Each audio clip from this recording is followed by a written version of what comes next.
नमस्कार। आप सभी का आध्यात्मिक संसार में स्वागत है। आज हमारा जो विषय है वह है वलय औरा। चूँकि वलय जो होता है वो बहुत ही महत्वपूर्ण होता है। वलय या औरा, इसके विषय में हमने अपनी प्रीवियस वीडियोस में, अप्सरा साधना के वीडियोस में इसके विषय में संक्षिप्त जानकारी दी है।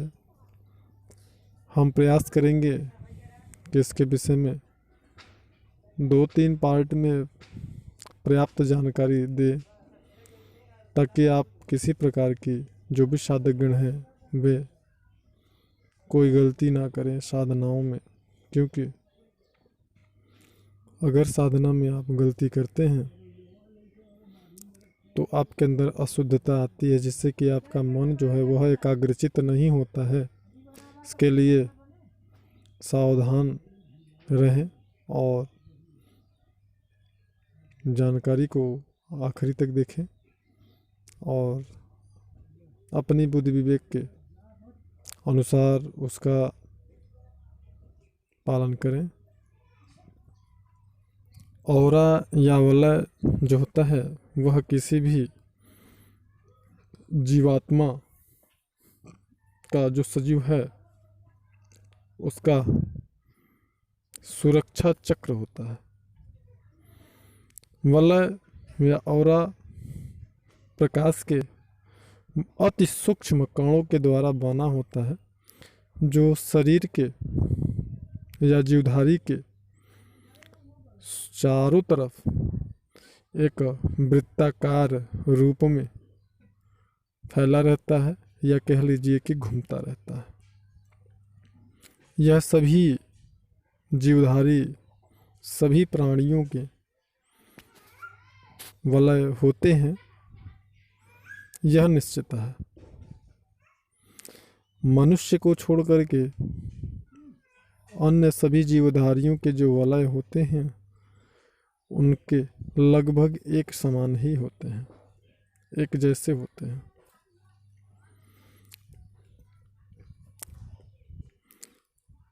वलय अगर एक गाय का देखा जाए तो प्रत्येक गाय का वलय जो होगा वह एक जैसे ही होगा। गाय के शरीर के आकार के अनुसार छोटा या बड़ा हो सकता है। और जैसे अगर हम एक शेर की बात करें तो शेरों का जो वलय होगा वो सभी का एक जैसा ही होगा। और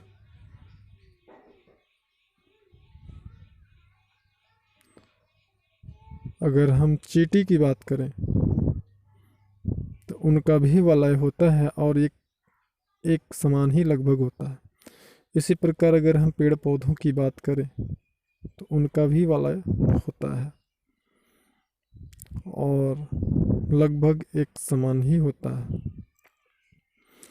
वलय जो होता है अपनी विचारों के, अपनी सोच के, अपने कर्माशय के अनुसार गंदा, मटमैला, प्रकाशित या साधकों का सुनहरा कलर या अत्यंत स्वच्छ और सफ़ेद प्रकाशवान होना, तमाम प्रकार के होते हैं, जो कि व्यक्ति के प्रकृति नेचर पर आधारित होता है।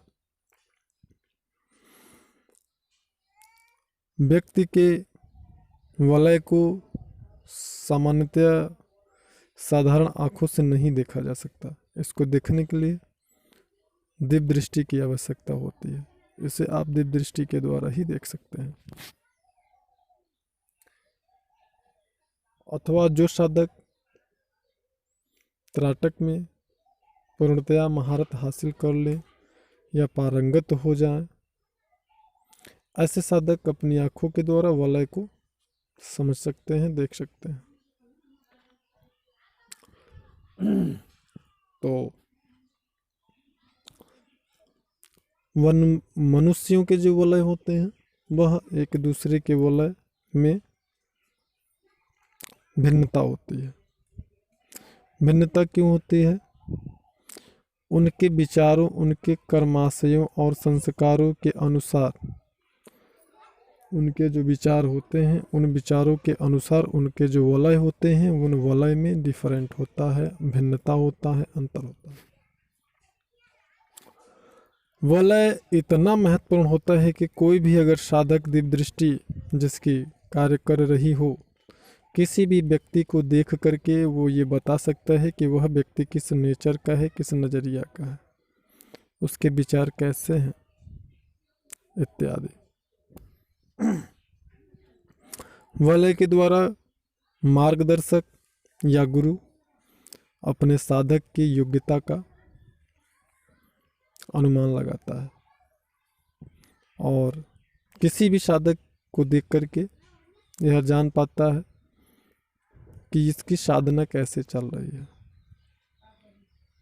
साधक की साधना के अनुसार, जैसा कि मैंने अभी पहले बताया कि इंसान के जो वलय होते हैं उनके वलय अपने कर्मों और विचारों के अनुसार छोटे या बड़े होते हैं। सामान्य जो व्यक्ति होते हैं, सांसारिक व्यक्ति, उनका जो वलय होता है 2-3 फीट का होता है और गंदा, मटमैला या काले कलर का होता है और बहुत ही धीमी गति से वह सर्किल में यानी कि वृत्ताकार रूप में शरीर के चारों तरफ घूमता रहता है। उसी प्रकार किसी साधक का जो वलय होता है, औरा होता है, 20 फीट व्यास का वृत्ताकार हो सकता है या फिर इससे ज़्यादा भी हो सकता है। साधक के सामर्थ्य और साधना के अनुसार यह निश्चित होता है। व्यक्ति अगर गंदी विचारधारा का है, फ्रॉड, 420, झूठ, हत्या करना, चोरी करना, लूटपाट, गंदे विचारों से युक्त अगर है तो उसका जो वलय हो काफ़ी गंदा होता है, काले कलर का। जो साधक होते हैं, जो कठोर साधना करते हैं, ऐसे साधकों का वलय 20 फीट वृत्ताकार व्यास का या फिर इससे ज़्यादा होता है उनके सामर्थ्य के अनुसार। वलय का हमारे जीवन पे बहुत ही गहरा प्रभाव पड़ता है। ऐसा नहीं है कि व्यक्ति के कर्मों के द्वारा, उसके सोच और विचार के द्वारा ही हमारा वलय, हमारी सोच, हमारी मानसिकता प्रभावित होती है। साधक के स्पर्श से, एक दूसरे के स्पर्श से, एक दूसरे के पास बैठ जाने से, संपर्क में आ जाने से भी हमारे वलय पे बहुत ही तगड़ा प्रभाव पड़ता है।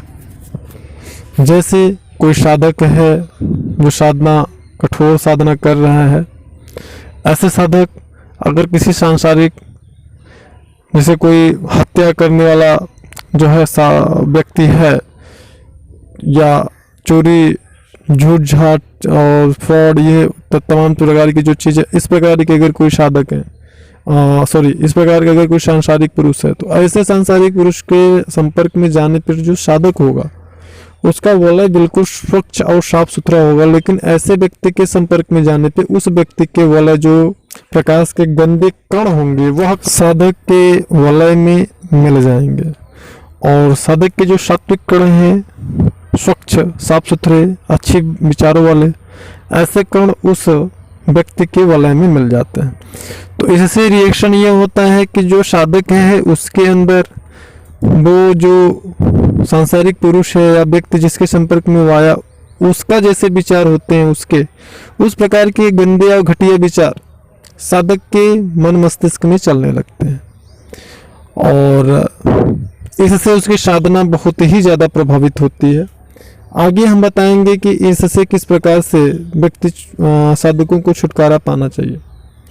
और जो वह सांसारिक पुरुष होगा जो गंदे विचारों वाला है, साधक के अक्षय और स्वच्छ प्रकाशमान जो वलय के कण हैं जब उसमें मिल जाते हैं उसके वलय में, तो उसको थोड़ी अच्छी सोच और नैतिक विचारधाराएं उसके अंदर चलने लगती हैं कुछ क्षणों के लिए, हमेशा के लिए नहीं, क्योंकि उसका जो वलय होगा तो वो उसी प्रकार की विचारधाराएं उसके अंदर होंगी।